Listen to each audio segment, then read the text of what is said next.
El cuadro que usted ve en pantalla surgió del pincel de Diego Rivera.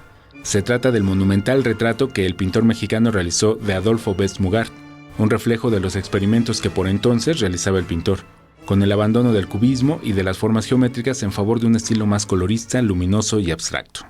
Se trata del retrato que realiza Diego Rivera a Adolfo Best Mugart. Adolfo Best Mugart lo conocemos por su método que él diseña para la renovación del dibujo, observando el arte popular, observando los textiles, observando patrones que él sintetizó en formas esenciales. Esta obra pertenece al acervo del Museo Nacional de Arte, que inaugura una exposición permanente de obras del siglo pasado integrada por 255 piezas de arte, compuesta por dibujos, fotografías, esculturas, textiles y publicaciones. Este acervo había estado ausente de las salas permanentes del museo durante muchos años, debido a que varias de las obras estaban en exposiciones internacionales, así como a las peticiones de préstamo por parte de distintas instituciones del país y extranjeras.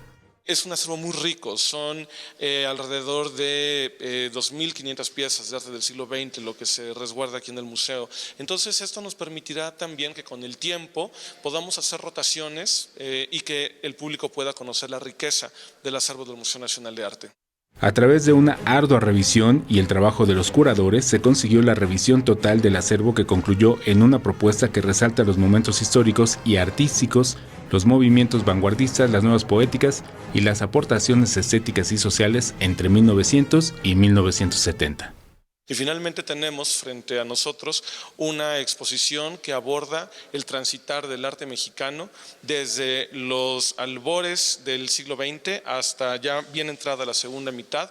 Es un paseo por las artes desde el modernismo hasta el fin de la era nacionalista y de la Escuela Mexicana de Pintura.